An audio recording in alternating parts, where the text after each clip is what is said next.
Among these, the most formidable was a burly, roaring, roistering blade of the name of Abraham, or according to the Dutch abbreviation, Bram van Brunt, the hero of the country road, which rang with his feats of strength and hardihood.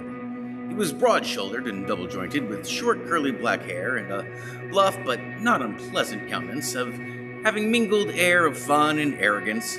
From his Herculean frame and great powers of limb, he had received the nickname of Brom Bones, by which he was universally known. He was famed for great knowledge and skill in horsemanship, being as dexterous on horseback as a Tartar.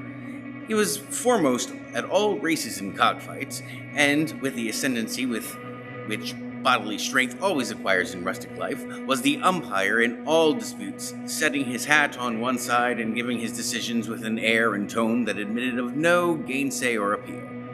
He was always ready for either a fight or a frolic, but had more mischief than ill will in his composition, and with all his overbearing roughness, there was a strong dash of waggish good humor at the bottom.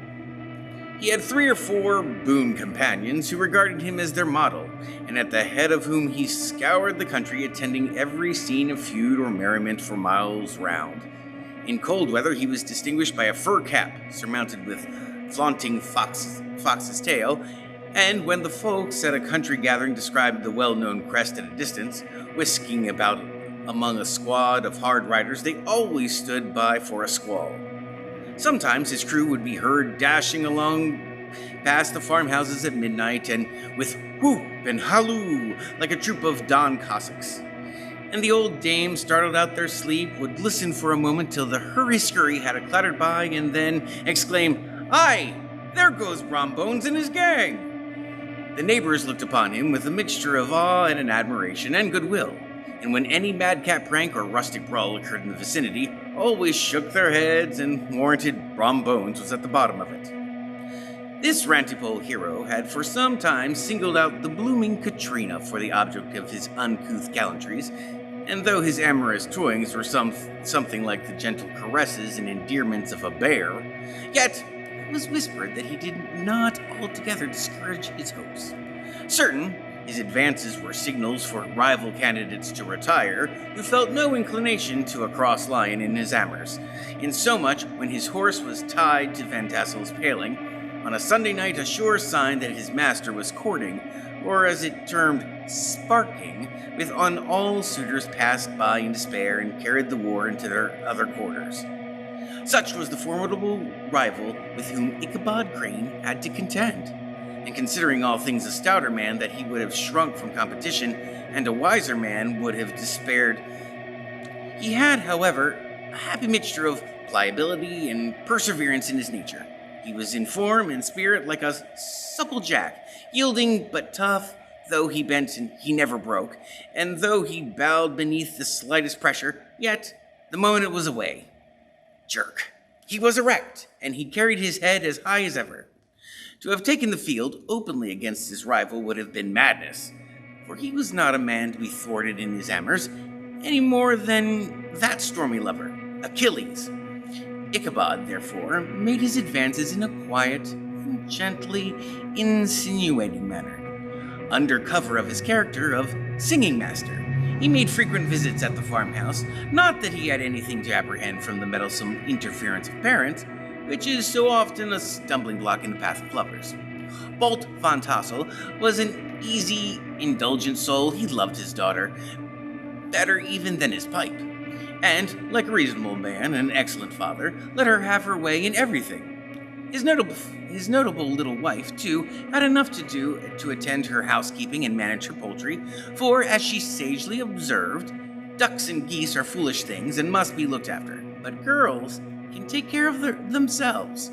Thus, while the busy dame bustled about the house or plied her spinning wheel at one end of the piazza, honest Bolt would sit smoking his pipe at the other, watching the achievements of a little wooden warrior who, armed with a sword in each hand, was the most valiantly fighting the wind of the pinnacle of the barn. In the meantime, Ichabod would carry on his suit with the daughter by the side of the spring under the great elm, or sauntering along the twilight, that hour so favorable to lovers' eloquence.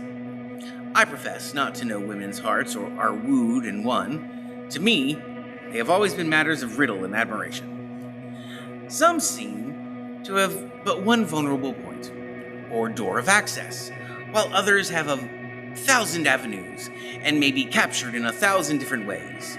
It is a great triumph of skill to gain the former, but still a greater proof of relationship to maintain possession of the latter, for man must battle for his fortress at every door and window. He who wins 1,000 common hearts is therefore entitled to some renown, but he who keeps indisputed sway over the heart of a coquette is indeed a hero. Certain it is that was not the case with the redoubtable Brom Bones, and from the moment Ichabod made his advances, the interest of the former evidently declined. His horse was no longer seen tied to the palings on Sunday nights, and a deadly feud gradually arose between him and the preceptor of Sleepy Hollow. Brom, who had a degree of rough chivalry in his nature, would fain have carried matters to open warfare and have settled their pretensions to the lady, according to the mode of those most concise and simple reasoners, the knights errant of yore, by single comment.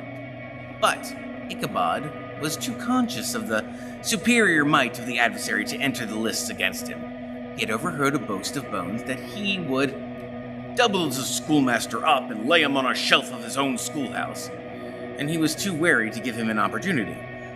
There was something extremely provoking in this obstinately pacific system.